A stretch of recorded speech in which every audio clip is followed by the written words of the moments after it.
Hey everybody, welcome to the movies. We're the Mirko Movie Guys. I'm Clint Schaffer, and this is my buddy Chad Weeks. We're a couple guys who like movies and like to talk about movies. Clint, what movie are we going to talk about tonight? Well, I tell you what, I think we ought to just strap in our still suits, jump in our spaceships, and just head to the old planet Arrakis and talk about the movie Dune. Hey, I dig it. Let's watch out for sandworms, and let's kick it off. Yeah. What? This isn't to be confused with Tremors, though. Graboids. That's what the graboids. Graboids? Is that what I had this conversation with Kayla this weekend because I did this. It's graboid. That's a graboid. Oh, that's what's in Tremors. Yeah. Oh, okay. Yeah. Well, we don't want to confuse these two movies because there's some similarities. But why is there such a big deal about sandworms? Like, I thought the sandworms were not a possible thing in sand. Like, worms and sand are the opposite, right? Because don't they have like the sensitive skin and in sand?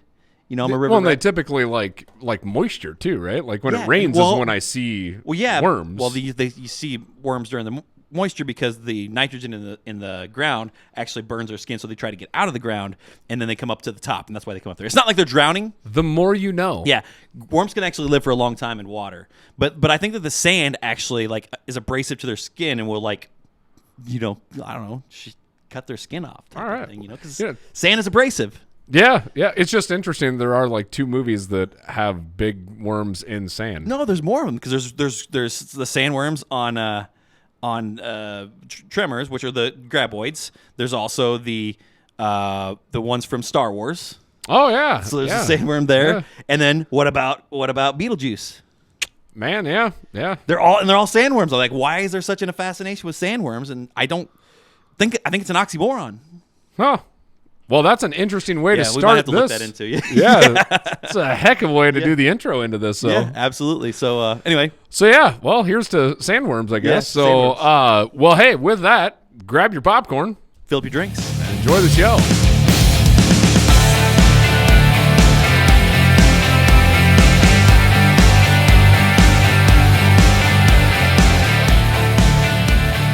Hey, film fans, welcome back. We are here to talk about the movie Dune. Yeah.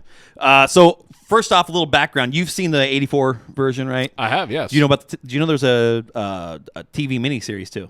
No, I did not. Okay, I don't know what year that came out. I don't remember, but I think it was like 20 years ago, something like that, in 2000, which wasn't 2000. Man. That was only like 4 or 5 years ago. Yeah, right? I'm gonna say, don't say 20 years ago. It's abrasive. It is like worms, like sand on worms. Yeah, exactly. Okay, so because of that, I want to give, because I have not seen that. I've not seen either of them. This is my first exposure to Dune, and I took B, who did the Brandon Fitzsimmons, who did the Marvel recap with us. Our MCU. Yeah, he was my first contact on this thing. Is when he went and watched it in theaters. He said that it was a lot like Game of Thrones and Star Wars combined, which I would say I would disagree a little bit because I think it's more like it would be more like Lord of the Rings and Star Wars. Okay, I think so.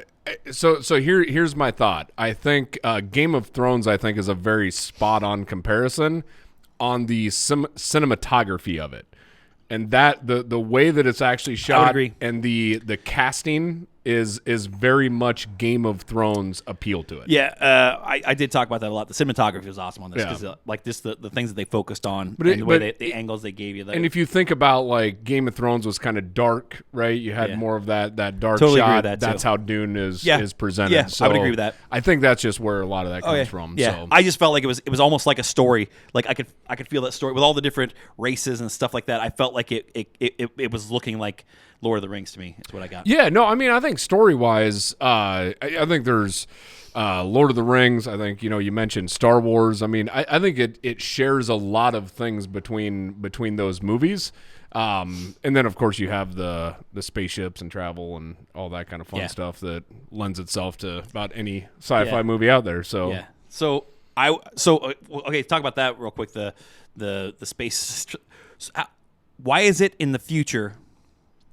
In all these future movies, it seems like it's in the past. My wife said that. She's like, because like Star Wars, it's so far in the future that everything seems like the past because you're on this like desolate island. Like you basically have a medieval type of feel to it, whereas they should be, I mean, like, and I guess the bad guys were wearing some pretty high tech suits and the still suits and stuff like that and you still have that high tech stuff all the time, but they're basically living in castles. Yeah. And it's the same thing with Star Wars. You see that a lot where they're living in these. I don't know. It's a good mix there where you have some, but you've got the Ewoks that are living in tree houses, and you've got everybody living on these little. Well, Star Wars specifically, I guess I'd talk about that. Is I think you see multiple planets in different generations of technology that they're in. Right? Yeah, because one race is going to be more advanced than the next, and that sort of thing. If you were to show up on Earth 1,000 years ago, things would be a lot different, right? Yeah. So I mean that's how. I guess I kind of look at some of those. I do think, though, there's an appeal as you think of castles, as you think of lightsabers, which are swords, right? I mean, we have this very this driven thing for entertainment where a sword battle is more fun than a gun battle. Right? Totally agree. Well, I got another. It seemed like a plot hole to me because, like, when they were going through to cut, they were cutting through one of the doors, and they've got these little. First off, this armor suits are worthless. Is there any point to the armor? Like the shields that they pop on their body? Like, it's like, okay, like, did you name one time in that entire movie where the shield saved somebody?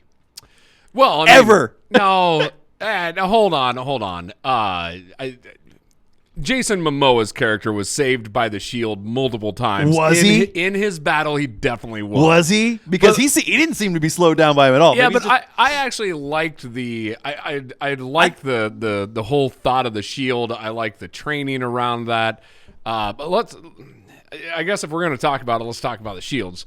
In the original, they would turn into, when they turned their shields on, it was an atrocious special CGI, effects. yeah. It was absolutely 1984, horrible. so yeah. Well, it basically turned them into Minecraft characters, blocks, just full blocks, right? Okay. And it was it was pretty terrible to watch. But this one, of course, like, it was a lot nicer for how it was designed. But I think the thing is, there was, and what they were trying to tell us is it takes a skill to penetrate the shield, right? So you have to do it at a certain you can't just swing fast. You have to go slow. You have to be methodical about it. So, and that's where I think when you saw Timothée Chalamet at the beginning, that's what he's doing. He's hitting it real quick, and it was blue, yep, and then red. Yep. It's like, well, what was the difference on that one? And I think that's the whole how to swing it and the speed and everything else. Okay, and all right, that makes sense. And that's where I think there is almost a romance built into those fight scenes with that shield aspect, because it's like you have to be really good in order to defeat that shield. And believe me, I love sword fighting. lucky. I love those type. I love medieval type of movies, so I love that we're going that route. It's just one of those things that, like, I just didn't see that. But that makes sense. However, what I was getting to is you see them cutting through the door with this giant laser beam, and then they go into fight with swords. It's like well, you had a laser beam that just, like, the cut through the plasma cutter, like the laser beam on opening up, and we have jumped completely into the middle of the movie. We have. But the laser beam, the funny part about it is that was probably the single most powerful laser beam I've ever seen in any movie. Absolutely. Like, normally it takes a lot longer to cut through things. That one was like butter. Yeah, and it was like that was more powerful than 10 lightsabers. Oh, absolutely, yeah. I mean, they just turned it on and like, and it went through that door. It went through the wall. Correct. It went through everything. Yeah. I don't even know where it stopped. Yeah. Next time, lead with that. Yeah. But okay, so I want to give so let's get back on track here. I want to do a synopsis from what I can tell, plot synopsis, just so that you can verify. Okay, so this is about Timothée Chalamet's character, who is a prince of sorts on the planet. What was the planet? Caladon. Okay, and they're the Atreides. House Atreides. Yeah, Atreides. So on that planet, are there multiple races? I think the entire planet is House Atreides, and these are, they're the. Because the emperor would be the one that oversees them on some other planet or something. Yeah, like oversees the whole thing. So yeah, so the whole planet. So I don't know why that wouldn't be Calderons or something like that if they were. But anyway, yeah.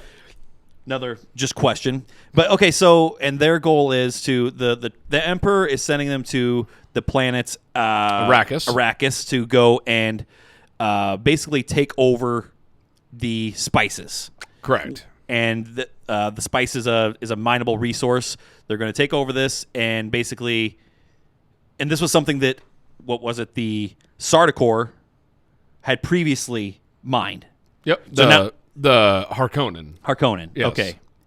Okay, the Harkonnen. Yeah, that's right. So the Harkonnen had previously mined this to a point where there was a civil war going on, or not? I mean, not a civil war because it's an alien race versus another alien race from an invasive race. They're fighting. They fought for forever, and then they just left on the Emperor's promise or whatever, Emperor's decree. They left, and now he's sending in the Atreides to do the same thing, but knowing he's going to fail. Well, yeah, and that's what ultimately what they're trying to say is that it's one is a gift, not a gift, because he's supposed to go in there and fail, and the Emperor's going to choose, and somehow he didn't see this. Well, so like it's also leaving their home planet exposed to the Harkonnen because they're moving everything to Arrakis, and it's really basically ultimately pushing power back to the Harkonnens, right? And ultimate power, Yeah. Now, there's a few other pieces in here that I'm going to miss too because this is a pretty complicated movie. It really is. That's why I got a ton of questions. So let's build off of that. What is the difference between the Sardaukar, and the Harkonnen? I'm not sure. Okay, because I thought that the Sardaukar were the ones that they sent, like the Emperor's knife. Yeah. So the Sardaukar that was what Drax was was, right? Yeah, that's the Sardaukar are the. Is that the Drax, group? As Batista. Batista was a Harkonnen. He was a Harkonnen, yeah. Yeah. And the Baron. That's the Baron. Was that the Baron's son? Baron's something nephew. Like, nephew? Uncle, okay. uncle. And so the Sardaukar, I think, were like part of the Emperor's like group. Okay. I think that's like the Emperor's. Yeah. Then you have the Harkonnen. So it must be like his special forces that were like the Okay, and the Baron was played by who was that? The guy off of Dark World, Stellan Skarsgård. Off Dark World. Yeah. Oh, Thor he Dark World. Yeah. Yeah.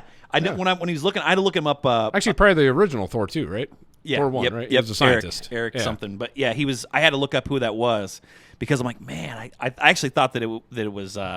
I thought it was somebody else, but yeah, his face, like you just hear his voice, you knew he was somebody that you've seen before, but that's absolutely where I know him from. The other piece though too that falls into the overall storyline, House Atreides, specifically Paul, right, which is Timothy Chalamet, right? Yep. Chalamet. There you go. I can never pronounce anything.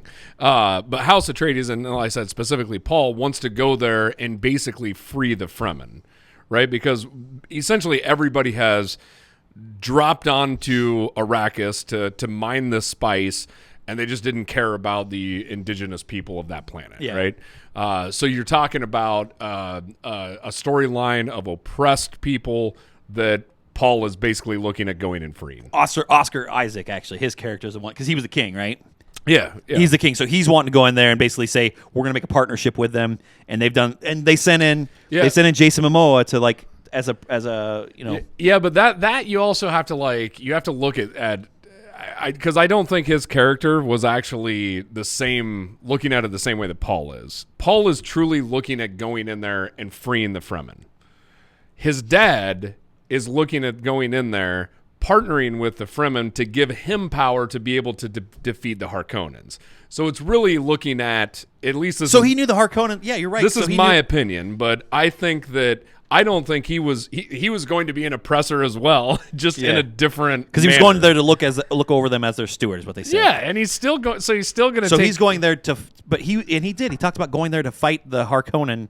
Right. Well, he knew that in order to defeat the Harkonnen, because he knew he was going to get set up and he knew he was going to have to fight, the only way to win and have enough forces was to get the people of Arrakis on his side to fight because he knew the whole time the Emperor, because he talked about how strong their voice had become and how so basically if they could have taken over if the Fremen would have joined forces with them, it could have been the Fremen and the Harkonnen, or at least to some degree or to some level, taking over the empire, and he could have been the new emperor. Is that Yeah, that not, kind of not way? the Harkonnen, but I know what you're saying. Yeah, It's the Fremen and the Atreides. Correct. Yeah. Yeah, and I mean, all of a sudden he could, now he's got enough power to take this Yeah. over. So I still think that there was a selfish drive in him. Yeah. Right? Now he comes across as like, the good guy. And they talked about the riches that they would acquire Yeah. and that sort of thing, billions of dollars or billions of Solarises But that's where like Paul was really, I don't think he was looking at Okay. it from that. He was looking at it like these are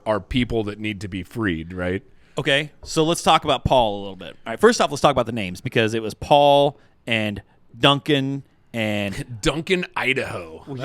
That's some people that just ran out of names. well, that's what these like. It is. It's almost like these are straight up American because what Jessica was the mother. Jessica Atreides, Lady Jessica. Yeah. So it's like those are very very American 1980s names. Oh yeah. So I don't know. It just seems because you've got Silgar and these other guys, but it just I don't know. It seems like a weird combination. We should probably stop here and just say that this movie's been out for a little while, so like there'll be light spoilers. We're going to talk about them. I mean, obviously, we're going to talk about the movie, but I don't think I think we can talk about this thing in extent and not spoil anything because it's not like you know. But because I want to talk about his mom. Okay, I want to talk about Paul's mom. Yeah, and the fact that Lady Jessica.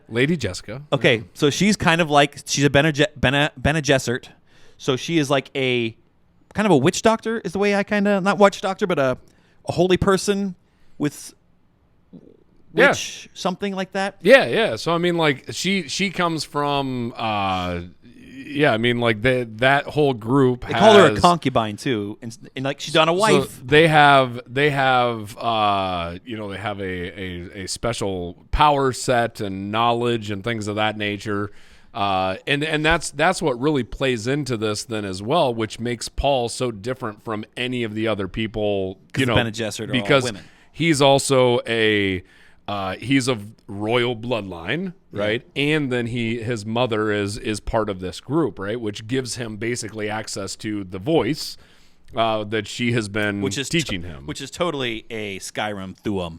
Yeah, that's probably that's about right. Yeah. So, and that has been that was really interesting to watch that process too, because in order for him to get through, he had to take that test. If you remember that, where he stuck the hand in the box. Yeah. And they were a little bit more descriptive, I thought, actually in the original of all the pain that he was technically really going through, because I don't think they actually portrayed that near as much. His acting was so good though. Very good, but I think they did a better job in the original on the pain aspect. It was supposed to be the most excruciating pain in the world.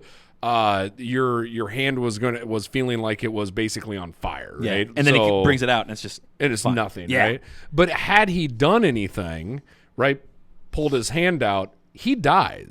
Yeah, and his mom was cool with this, and she knew that was the only way for him to get more training or get into this, so which ends up ultimately setting him up. That's why he has these premonitions. He has, again, access to this power that he starts putting together, which we actually don't get to see that in this movie very much. I really don't feel like you got to see this is for a 3-hour movie. This is all set up. I mean, it is all set up for the finish in the second. So what was it? The original. Again, this makes me feel like this is the Lord or the Fellowship of the Rings. Like that's what I got out of this. Well, the original was like a 2-hour and 20-minute long video or movie, and this one was like 2 hours and 40 minutes, right, or 50 minutes, something like that.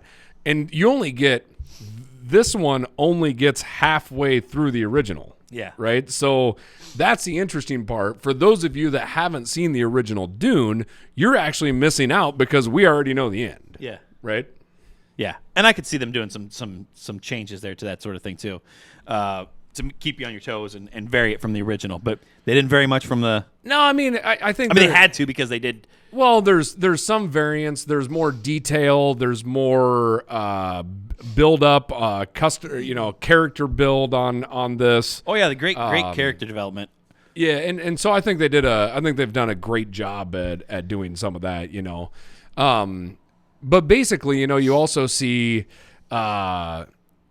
the king basically get what's his name, the Oscar Atreides. Isaac. Yeah. I can't remember what his first name is. And you see him get betrayed by the family doctor. Yeah. And all of these things. So there's just a ton of betrayed, but also like turned into a weapon, right? Yeah, it's like when I was watching that, it's like, can you be mad at him? I mean, of course you can, and you should be, but in the same sense, like he's also saving your family at least, and I did something terrible, but I'm going to save your family in the process.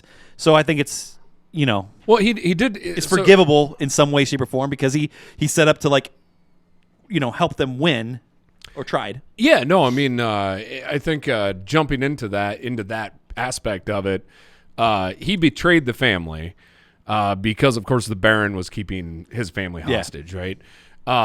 Not only did so yes, he did this horrible act and unforgivable act, but in the same sense, like you said, he set his family up for at least survival, right? Yeah. He's the one that packed up the still suit and the rings in the aircraft that was taking them out to the desert, right? So he made sure that Paul gets his dad's ring, which is a sign of power, right? Absolutely, yeah. The other, and basically he's now the leader of the Atreides, of House Atreides. The other piece of that is he ended up turning him into a weapon with the tooth, right? Of basically saying, hey, I'm sorry I'm doing this to you, but with your last breath, you can kill the Baron. I thought you meant with the tooth, with his knife, but you're talking about his actual tooth. No, his actual, he rips out the tooth and he puts they call it a peg tooth or something like that. Yeah, and it's and the interesting part, that's where it a little bit different than the original. The original, it was whoever was like right here. Yeah. Right in your face, which he ends up killing, who would it have been? It would have been like one of his nephews or something that he ended up killing in the original. Well, it was his right hand man, the guy that played. The only thing I I'm sorry, he died in this one too. Yeah, that same. That way. was his. I know him from Batman, The Dark Knight, where he was the crazy guy. Yeah, that's right. So that he was also randomly on a Hardee's commercial, like you can't make up your own tagline, the spicy thing. Or whatever. Okay. Yeah. But yeah, so that's right. He did kill him in this one. But the Baron, I thought in the first one, I didn't think got near as injured as what he did in this one. But I may be wrong. It's been a while since I've seen the original. So. And he was a spot too. I'm just gonna keep going on about this guy. Yeah. The other character I absolutely enjoy was I like Josh Brolin's character. Josh Brolin was intense. Yeah. Like he was great. And I just love Josh Brolin. It's really hard to find a movie that I always go back to No Country for Old Men because I feel like that's, in my opinion, his best role. Like he killed it in that role. Oh, absolutely. Yeah. But I just Josh Brolin is absolutely great. In this movie, he is so intense and so like high not high strung, just high octane all the time. Like I want to kill something right now. It takes somebody special, and there's a lot of actors that do this, but it always takes a special one that can be a lead actor, but also be a killer support actor. Yeah, support right? actor. Yeah, and he's one of those. Yeah. And but so here's the thing. Let's kick it back to the comparison between this and Game of Thrones. Yeah, right. When he's training Paul with the swords, you're telling me that wasn't the exact same scene as what's her name with Needle, Arya and her. Yeah, I knew you were going as soon as you said that. I didn't think of that at the time. It's like the exact same scene, right? Yeah. It's just a little more. What do we say? What do we tell Death? I don't know. Not today. Not today. There you go. But anyway, that was so I think but that was a really neat piece as well. They also did a really good job in Paul's character development of him developing the voice, him developing his skill of fighting. I thought it was really neat, the assassin bug, right, which that was in the original as well. It was so cool to like how they played that out. I thought this one was a lot better on. Okay, on so that one. let's talk about that then. It goes to why didn't it kill him? Because it's based on movement. And he was trained well enough to not move, and he was in that hologram, and so. But that was the thing in the original, and is that how I struggle with my memory here. Some of those, but like he ends up grabbing it right when the housekeeper basically goes to open the door, which that was how this one ended. That was this one, yeah. This one did too, and that was like showing that it literally just went to the first thing that moved. and so it was going to kill the housekeeper. Right? I wondered. I didn't get that part. Like I said, there's so many questions that I had about this movie, and it's not very often that I'm just completely like. And the thing is, it was still very enjoyable, but I walked away with so many questions that I felt like were unanswered, and you're filling in a lot of them, so I appreciate that. Yeah, I don't know if they're right or not. But, Yeah, no, it makes perfect sense when it's said that way. Let's talk about the cast, though. You went on about Josh Brolin. Yeah. Oscar Isaac, I thought did a fantastic job. He's going to Yeah. be Moon Knight in the new series on Disney Plus. Oh, nice. Yeah, so I think I love his character. Yeah, he was also B brought up the last time that we did that Marvel thing where he was Apocalypse in X-Men Apocalypse. Oh, that's right. Yeah. He was great. Let's see, Rebecca Ferguson, the mom. I want to talk about the mom a little bit more because the only thing I know her from is she was Ethan Hunt's wife in the Mission Impossible movies. Yeah. That's the only thing I know her from. She was great, but she was very weird. Why is their relationship the way it is? Why is it that he has her as a concubine, as she was referred to, not his wife? Why did he choose her to not make her his wife? They've got a 18-year-old son. I don't know how old he's supposed to be. Never got married. Are you sure they're not married? No, they said that his last line was, "I'm not. I should have married you." Huh? Yeah, because her name I thought is Jessica Atreides. Or just is it Jessica of House Atreides? Yeah, or something probably like Jessica that? of Atreides. But they said that they were never married. Like they talked about it a lot. So it just makes no sense to me. Like why weren't they? Yeah, and I could see that being that like her people are not allowed to marry or something, right? Like, but he said I should have. Yeah, maybe they should have just went against the grain and broke the rules, right? Maybe he wasn't allowed to marry her type or something like that. Yeah. Maybe it's a Romeo and Juliet type of thing. It's always like that weird, like royal stuff. Yeah, really weird royal stuff. But okay, so more on her. She was odd throughout the whole movie. Like it's like I don't know why her mannerisms were the way they were. Do you have any ideas what I'm talking about here without me trying? Like I don't know how to describe it, but every scene she's in, it's like why are you acting so weird about everything? Everything. It's like she's got a big secret. Well, so here's my guess on this is she knows more than what she's leading on, right? Yeah. That's the thought process behind that I think that is it to do with her son's like what it was supposed to happen to him his Yeah, I mean, I think I would guess, and again, I probably should have watched the 1984 version a little bit more to remember some of this, but I think there's some of that his path isn't necessarily set either, right? Yeah. So I mean, things can go various different ways, and however she's seen it, because if you think of like his premonitions painted things in a lot darker light than actually what ended up happening, right? Yeah. And in a couple different things. Like he was thinking like he was going to get killed and die, and that didn't happen, right? So he said there was one line that said a life, if you take a life, or what is the line? It was like a life, if a life lost or something like that is giving up your own life or something like that. And I think it's more of him joining their cause as opposed to him actually dying. Does that make sense? Yeah, because he'd never killed anybody. Yeah, going that's into exactly this, right. So, yeah, and he ended up having to kill the. So one more question about guy. One more question about the mom. Then before we move on, the blue-eyed baby that he saw. Where'd that come from? Yeah, I mean, he saw his mom having a blue-eyed baby, which would mean that they are from it. Which, how do they get the blue eyes? I think they described it right. Yeah, at the the blue eyes are from the spice. Okay, so that will play in even heavier because of the fact that she's going to be two. living in the correct. Okay. Yep. All right. So she's pregnant. Yep. They're now living on Arrakis, covered in spice. Yeah. So you're going to end up seeing, if she has a baby there, it's going to have blue eyes. So okay. So let's talk about spice then. Okay. So spice is like a hallucinogen. It's a lot of things. And it's also used to do the flight stuff and all that. They need spice for everything. They need spice to bend space and time. Yes. Okay. So that is the ultimate travel. So that's why all these different planets can basically travel between all these different planets because they can utilize spice for this space travel. It's the same way in Star Wars. I don't know. Star Wars is like light speed and like Well, going yeah, but fast, you know? but what I'm saying is like in Star Wars, they were spice runners, right? Which I always took it as just a drug. Oh yeah, I don't know. Yeah, that's a good. So you got good spice, question. you got spice in Dune, and you got spice in Star Wars.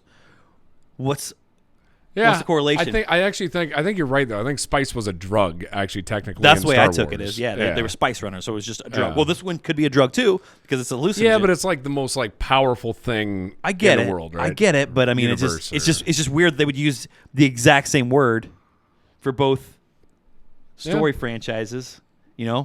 I mean, is the little Millennium Falcon going to drop in here and save him at some point? You don't know. Part 2, right? Yeah. Okay, Jason Momoa. Let's talk about Jason Momoa a little bit. Jason Momoa is fantastic. Yeah. And So, do you have a hard time? Like Jason Momoa is one of these guys that he has to play. He plays one role. Well, all right. I want to talk about that a little bit. He's Good. typecast pretty well because he is. I think you were going to say it's hard to separate him between him, like his role here, and Aquaman because Well, yeah, it was no, absolutely. It's the exact same role. yeah. But picture him like this guy got to start as Khal Drogo, Right. which is like a lot the same, but in the same sense, like Another Game of Thrones tie-in. yeah, here we go again. But no, but he was completely different in Khal Drogo because he was completely void of personality, and I just couldn't imagine Jason Momoa having a career where he just oozes this much charm in all of his roles. And he's just clearly that kind of guy. Well, but yeah, it's but Khal Drogo could have just been played by any meathead though going. that's what I'm saying. Right, but I mean, like, it's still typecast as like he's still like, you Yeah. know, it's still the same guy. It's Yeah. just you just maybe didn't give him a little personality. Yeah, But you think Chris Hemsworth could play that role? this role in here? No, Khal Drogo. No, I don't think he can. Chris Hemsworth has played too much into the charming role now, and I'm going to have a hard time seeing him as a serious Take him actor. seriously. Yeah. But my issue with Jason Momoa, I'm not saying he's not a good actor because I enjoy everything he's in. He's just the exact same character in like every movie that I watch. Yeah. It's like whether he's underwater and he's Aquaman or whether he's like But that's him. And as a matter of fact, when he was going to like give Paul a hug or something like that, he's getting ready to tackle him. It's like that looks like you trying to tackle Henry Cavill on the you seen the meme where he's creeping up behind him. Like that's the scene. That's what you're doing. No, and it's not fair, right? Because he's Dwayne the Rock Johnson would struggle with the same thing, right? Yeah. When you have such a specific look that like Jason Momoa looks like Jason Momoa and no matter what. Yeah. He's got the long beautiful hair. He's Yeah. you know, completely jacked and everything else. So it's going to be hard to put him into like these different you know, they did shave his face in this one, which he does have a baby face. Yeah, Kayla said the same thing. She's like, I don't think I like his face being shaved. She's like, I don't think he's as attractive with his face being shaved. Like, Yeah, no, he's got a baby face. Yeah. So we're gonna find out about The Rock because he's gonna be in Black Adam. He's Black Adam, so he's gonna be the bad guy. I can't wait to see what that's like. he'll kill it. The Rock. He's great. I'm not. He's even, he's the new Arnold Schwarzenegger for this generation. Yeah, and I don't want to put him. I don't want to say that he's like just the same he's got some guy. acting chops. He does very well in acting. I mean, he's arguably the best at this point, or you know, one of the best going. I get what you're saying. But the thing is I just meant like he's still, no matter what, he's gonna look like The Rock, which is a giant of a man. Oh yeah, you know what I mean? Yeah, like absolutely. You got to have a specific role to put The Rock into. Yeah, You know. I totally agree. He's got to be. Yeah, That's where I would compare him and Momoa. Like you can't cast him in like The Rock doesn't do Castaway. Mm-hmm. Neither does Jason Momoa. touche. Right? Touche. Like that's the difference. Yeah, of exactly. Because if you take somebody like That's a good call out too. Castaway is such a random choice, but you're right. Well, I think of the best actors going, but you're thinking it's I look at Tom like Hanks, people like Denzel Washington, Tom Hanks, right? You could literally put those guys into any movie, any role, and those guys are just gonna kill it, right? Those big dudes, they got to be tough guys. they just gotta be big dude roles. Yeah. You just, you I got can't- you. I got you. Yeah, it's like think of like The Rock as a race car driver. Like you got to crawl through this window. Yeah. Bautista. Batista. Oh yeah, Batista. Yeah. So he did great. His role was pretty limited. I know he's wanting to branch out a lot. He's talked about Drax not being the way he wants. Have you heard about that at all? Yeah. I have. Which seems weird. You know, I could totally see. Which that makes me think that the next Guardians movie is going to be very heavily Drax focused. Don't you think? Or like that'll be his send off. It sounds like so. Yeah.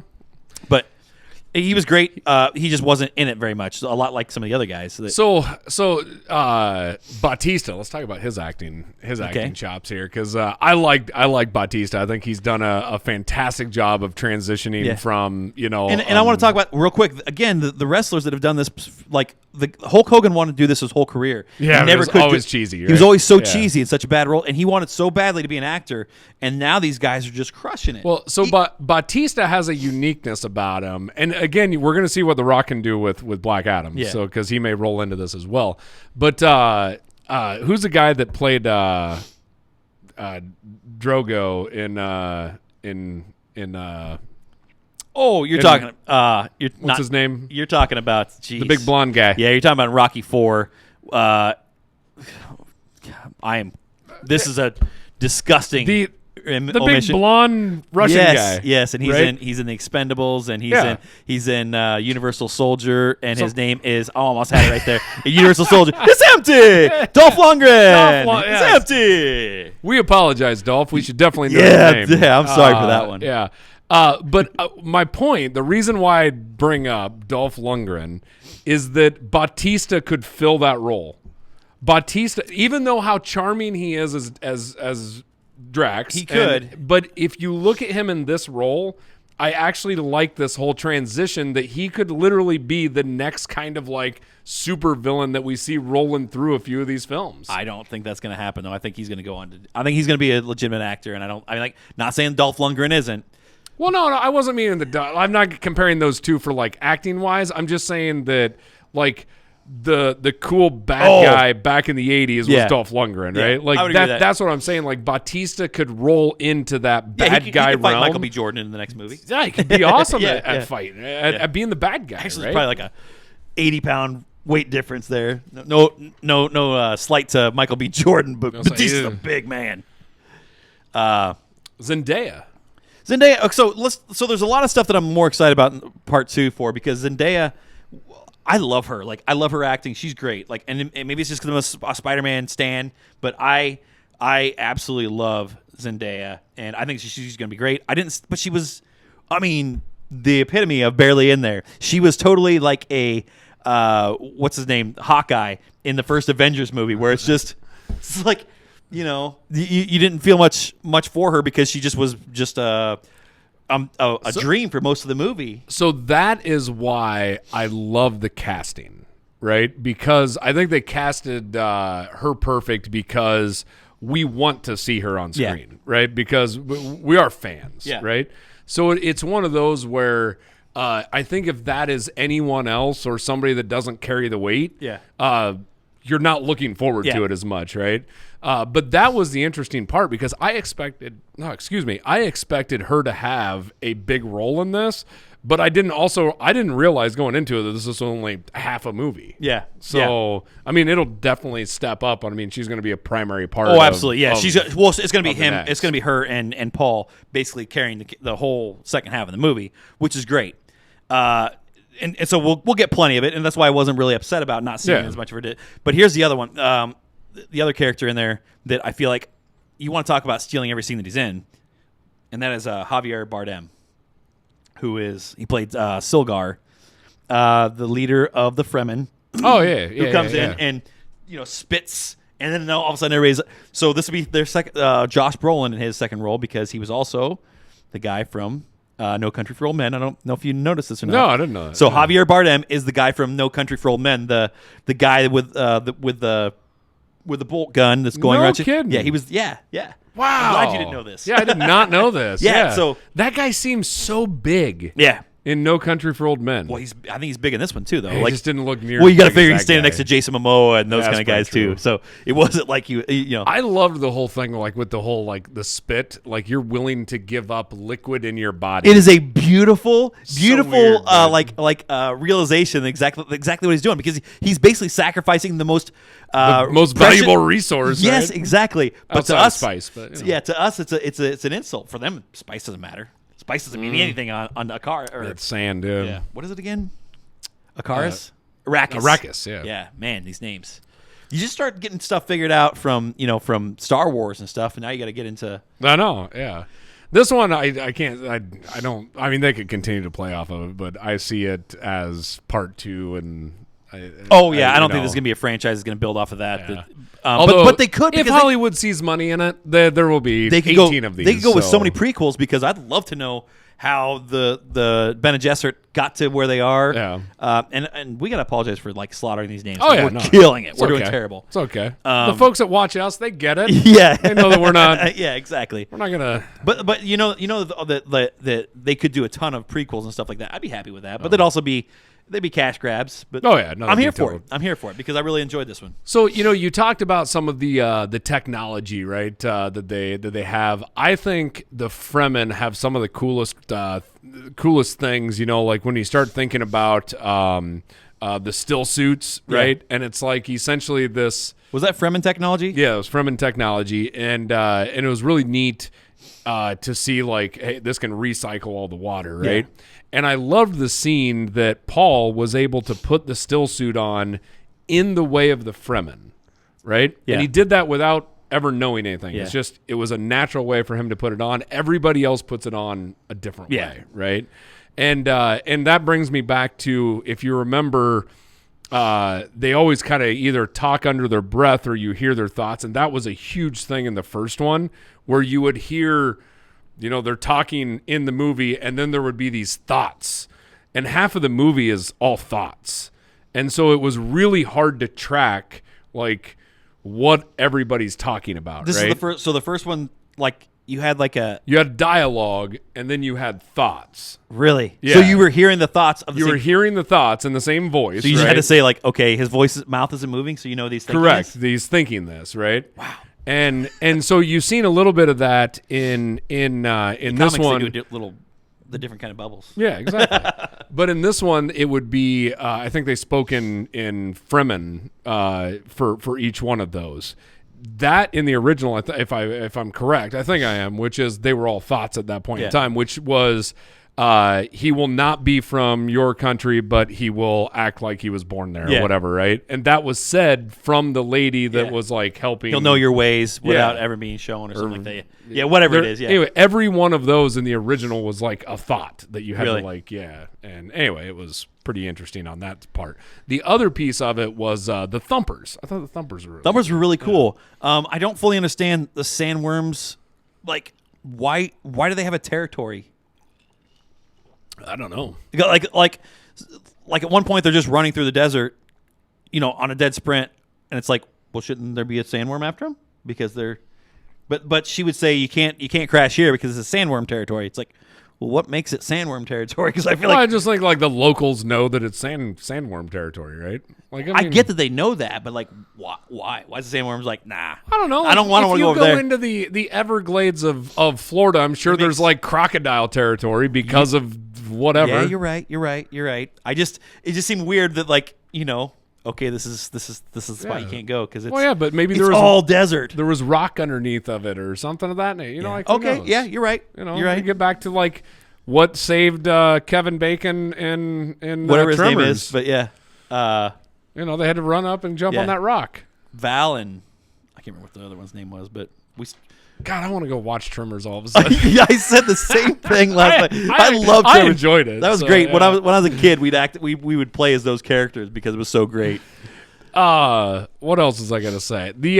So then you got we talked about it a little bit, but the voice, right? So this all powerful voice That starts. threw 'em. So that starts coming into play in part 2 as well. So Oh, I'm sure it would. Yeah, you could tell they were building up to like he's got to be the. Well, so they actually end up. I'm going to spoil a little part of part 2 here for you, but they actually end up making a weapon that the Fremen use with their voice, right? And maybe it even I can't even remember who it actually. It may come from the Atreides. Anyway, but somebody ends up. They have this thing that they use their voice, and it actually turns it into a weapon, right? Okay.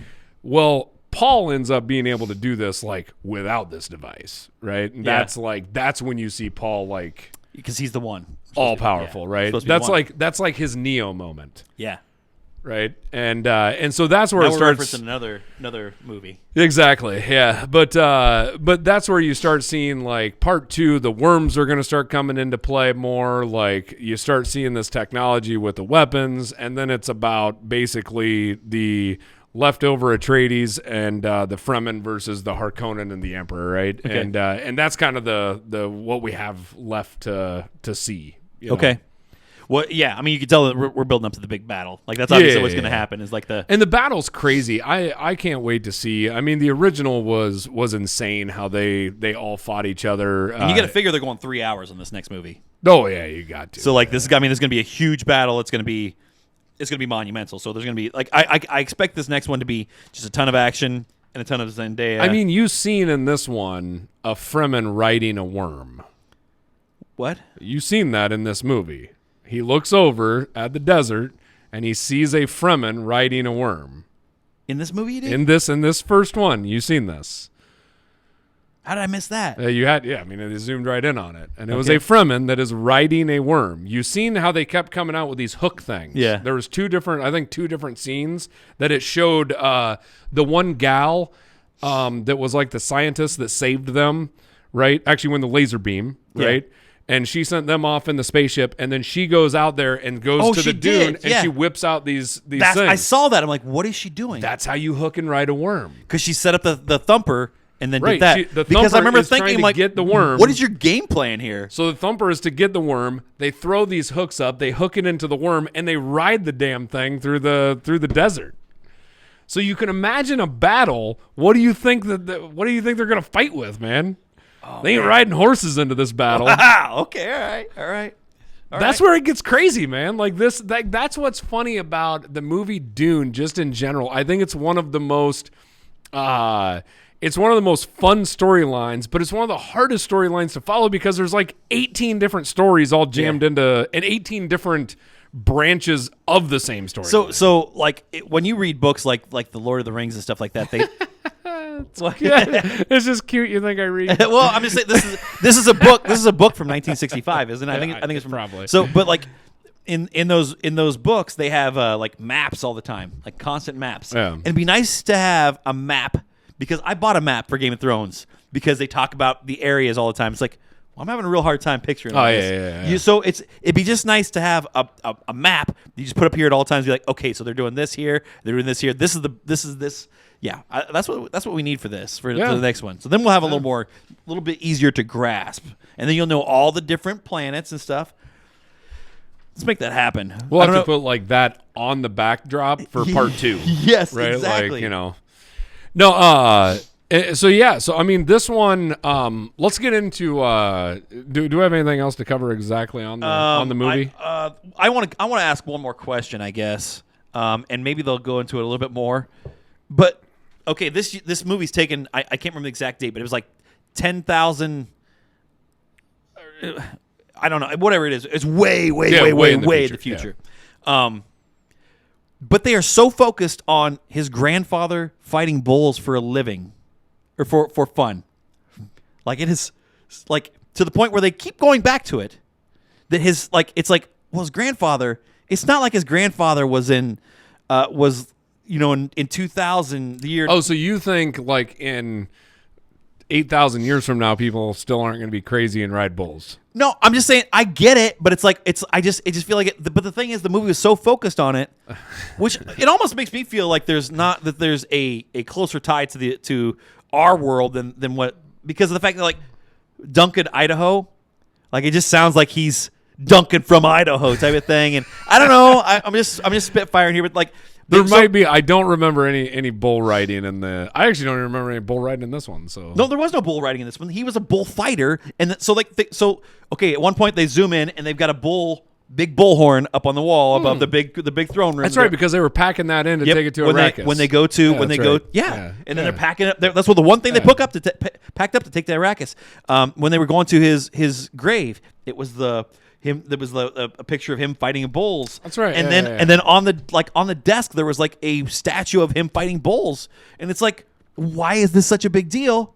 Probably whoever wrote it enjoys bullfighting. I don't know. It's a terrible sport though, really. Like, it is. It is a terrible sport. But no, I mean, I think there's something to be said about if you think of a true blue bullfighter, right? Like, I mean, there are probably some really like, wow, come on. Fight the bull without stabbing it a bunch of times. I'm just talking about. I'm not even talking about that particular. I'm saying like if you're going into a pen with a large animal that can kill you, you're probably a fairly tough son of a gun. Yeah. So I mean, I think like that's what they're trying to portray at that point. Yeah. Yeah, and I get that. I guess it's just. I mean, I'm swords or no swords. I'm not getting into a pen with a bull. No, I would not either. No. So. I mean, you can call them sissies, but I'm just saying if you got to stab the bull that many times, and like because they do the thing. No, I don't like it. I don't like it. Yeah. I get it. Okay. I actually heard I thought I heard a funny thing. This is for all you Yellowstone fans out there. Have you seen any Yellowstone? I have not. I've just started watching it because my wife's absolutely loving this, and it definitely hooks you in. Oh, I'm sure it would. I'm sure it would. But it was funny because there's one guy there at a rodeo, and the guy's riding a bull, right? And the guy goes talking to Kevin Costner, and he's like, I'd just love to meet the first guy that decided it was a good idea to jump on a bull, you know? Yeah. And Kevin Costner goes, it ain't the first guy I care to talk to. I'd like to talk to the second guy. And it was just such a cool spin, right? Like, one person can be dumb, right? Yeah, but exactly. then to follow that, you know, I just thought that was funny. So hey, this is where I was going to jump into.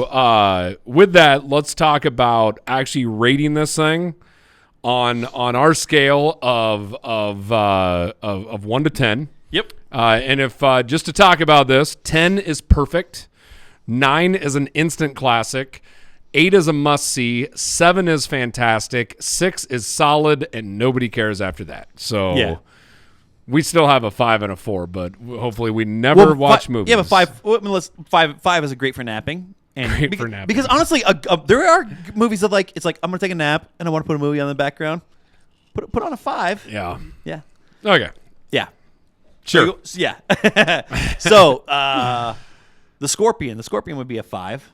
Okay. Scorpion would be the 5s. You know, like with The Rock, it's like just a mindless violence movie. Yeah. I'll put that on and go to sleep. All right. You wake up at any point, still joined into this. Yeah. So, you want me to go first on this? Yeah. You can go first on. We're gonna differ on this one. No, we're definitely gonna differ. I'm gonna bet that you're gonna give this a 7.4. 7.3 actually. Okay. Good call. Yeah. I'm gonna go with a 7.3. I feel like it's a 7.3. I feel like it's a great movie. The cinematography is fantastic. The acting is incredible.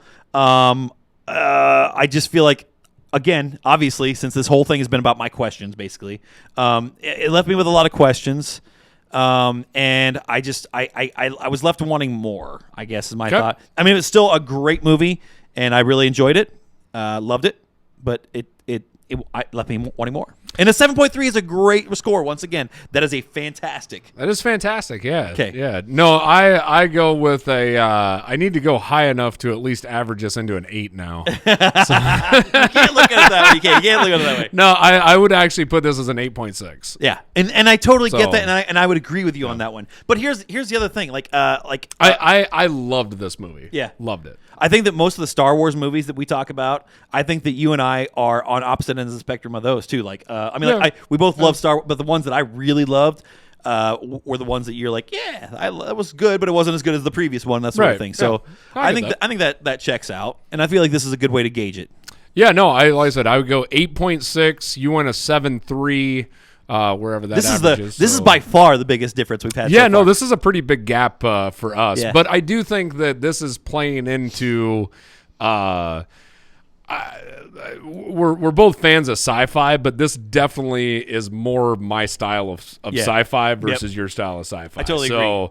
So I mean, I can see where that plays into it. I can also see some of you out there not enjoying this film at all.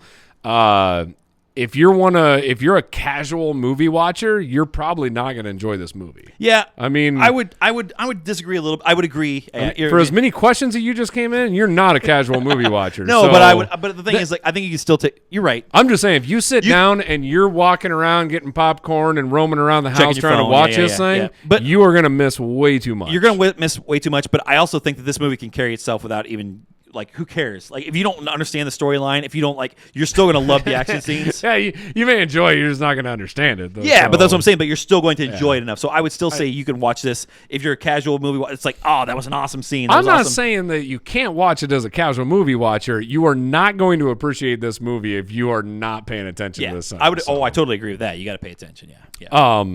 So yeah. Okay. Well, that's our ratings. Yeah, right there. Absolutely. I also want to. We talked about Star Wars a little bit. I want to out myself a little bit because I think that if I really wanted to be serious and honest with myself, I think I'm more of a Star Trek guy than I am a Star Wars guy. Oh, whoa. Oh, so I was thinking about this as I was going through this movie and we were thinking about it. It's like I remember watching Star Trek: The Next Generation with my dad, and like. We would do, I think it was on like 9 o'clock at night, or it seemed like it was late at night, and watch those a lot. And then the Star Treks, like they would have like a marathon of the old one with Kirk, and I would watch those religiously. And like I love Star Wars. I know. I just don't even. I don't know how to react when you just drop like. I know, and I wanted to wait until this moment. You basically just pulled the pin on a grenade and just set it down. Yeah. You're just like, we're gonna deal with that. Yeah, exactly. Yeah. Blew up right here in our faces. But like, if you think about like the Chris Pine series, like that Star Trek, like I enjoy them much more than I did the new version of Star Wars. And I don't know, that's tough to say because I love the new Star Wars. I love the whole franchise. Like, but I'm just saying, I'm going to say that I think I prefer Star Trek. I think I'm a Trekkie. Okay. So with that, I would like to put out an application for a new co-host. For somebody with better taste than him. Yeah. Here's what I'll say. My dad was actually a Trekkie, so was mine. So I think that might be. Yeah. And my problem is I never got into Star Trek, and Star Wars. There is a huge difference, I think, in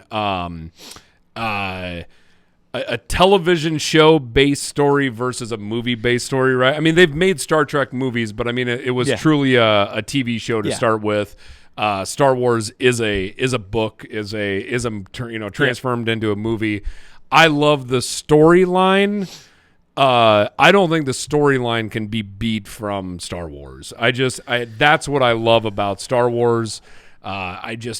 So a little background on that. I didn't watch Star Wars until I was in high school. So I was actually going to the movie store, pouring out for Ressa, the movie store in Joy there.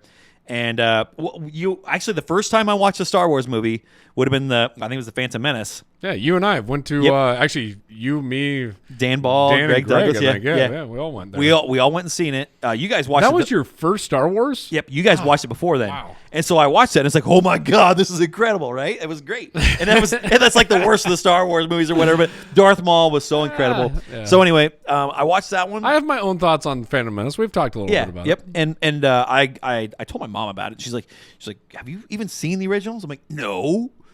And so then we went and rented them all from Ressa, and I binge watched them all. They were great. They were great. And I had the Star Wars toys. I knew of them. I just didn't know the story. I hadn't actually sat down and watched them because they just weren't accessible at the time.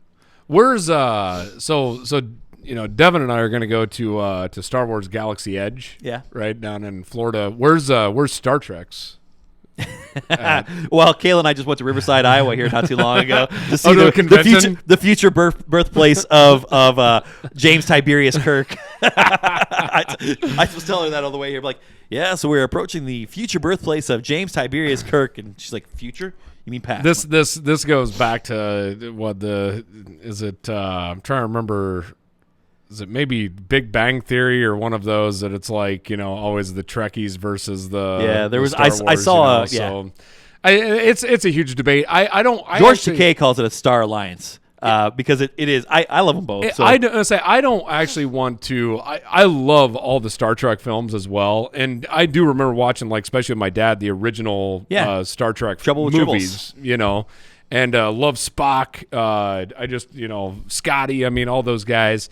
LeVar Burton. We got to talk about LeVar Burton because we can't talk about Star Trek without the Next Generation. There's just a lot of that I would like to go back and watch some of these TV shows. It's just, where do you put it on the list of everything else you're going to binge watch? So, but like I said, Star Trek's great. I can't put Star Trek above Star Wars by any means. Star Wars is going to be the much more prestigious franchise for sure. I totally agree with that. Another word for prestigious is just better. It's not necessarily true. I'm just saying that, I don't know. No, this movie though, back on that point though, this does fit into a lot of these sci-fi pieces. If you're a fan of any of these, I don't know. I just watched, like, not too long ago, I watched Stargate.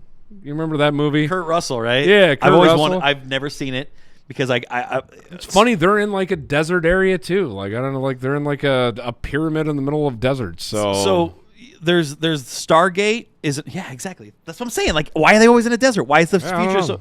Maybe it's the World War III thing that What was it? Einstein. The World War III. I do not know what weapons will be fought in World War III, but I know that World War II will be sticks and stones. World War IV will be fought with sticks and stones. Yeah, it wasn't Einstein, but it was something like that. Some famous philosopher.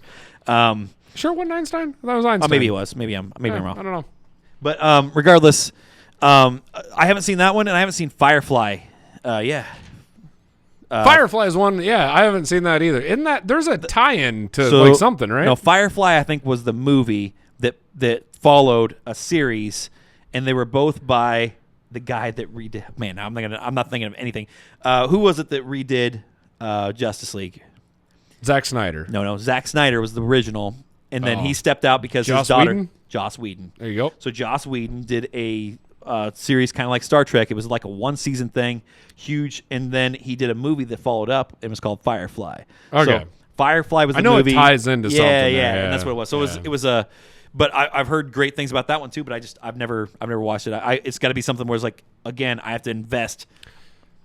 In a movie from like the 90s or something like that, or a TV show from the 90s. It is funny because, like, we talk about sci-fi stuff, and now Chad and I, we've went to multiple Comic Cons, believe it or not, right? That's shocking to everybody out there. We also dress up. Yes, we do. But it's funny because, like, when you go to one of those, you realize that you and I are very casual fans of sci-fi. Oh, yeah. Like, absolutely. I don't even know if, like, we don't register on the scale of sci-fi fans. Because we were the Boondock Saints. We only dressed up that one time, and we went as Boondock Saints. Can we put that picture up here? Because why not? Yeah, Boondock maybe. Saints. I don't even know if I have it. Oh, I have it. I'm going to send it to you. I'm going to send it to you. But yeah, because we were very casual. And even in comic book circles, like, I love comic books, but, like, if I go talk to comic book fans, they're like, you're such a casual, It really is. It's funny because now it's so cool to be a nerd that, like, I'm not nerdy enough to be a cool kid. You know what I mean? You're not cool enough to be a cool kid. You're not nerdy enough to be a nerdy exactly. kid. So. Stuck in that limbo.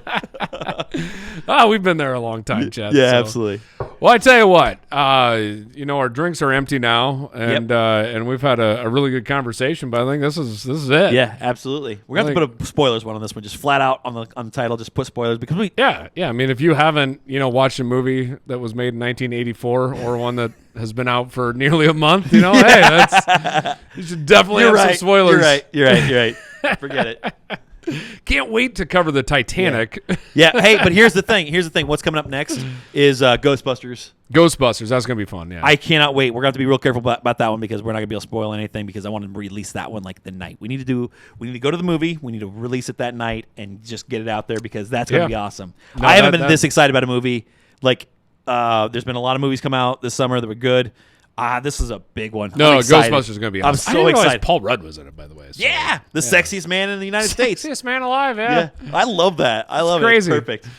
All right. Well, hey, with that, the credits are rolling. Lights are coming on. That's the end of the show.